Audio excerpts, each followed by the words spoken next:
គ្នាទាំងអស់គ្នាដឹងទេថា 90% នៃអ្នកជួញដូរ Forex ត្រូវទទួលបរាជ័យហើយអ្វីទៅ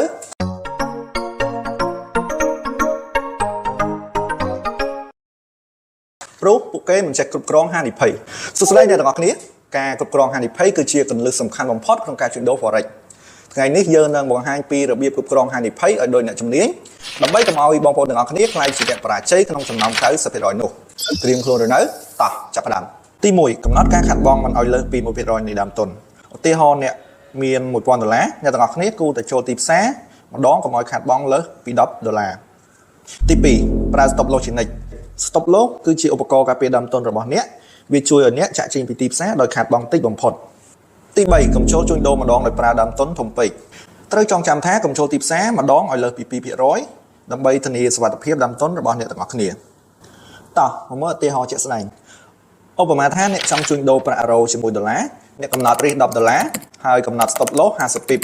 តើអ្នកត្រូវចូលជួញដូរទំហំប៉ុន្មានយើងប្រើរូបមន្ត lot size ស្មើឲ្យរិះចែកឲ្យ pip use គុណឲ្យ stop loss ដោយ pip use សម្រាប់ប្រាក់រ៉ូជាមួយ$គឺប្រហែល$1ក្នុង1 lot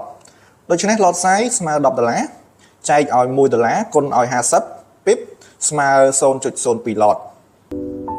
អនុវត្តតាមនេះហើយអ្នកនឹងដេកលក់ស្រួលបងប្អូនការគ្រប់គ្រងហានិភ័យគឺជាគន្លឹះចម្បងដើម្បីទទួលបានជោគជ័យក្នុងការជួញដូរ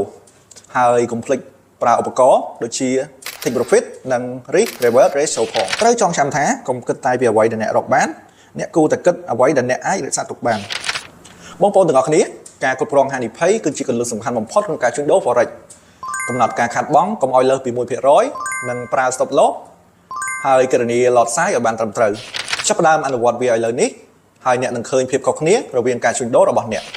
បើអ្នកទាំងអស់គ្នាចូលចិត្តវីដេអូនេះសូមជួយចុច like subscribe ដើម្បីទទួលបានគន្លឹះថ្មីៗបន្ថែមទៀតជួបគ្នាវីដេអូក្រោយ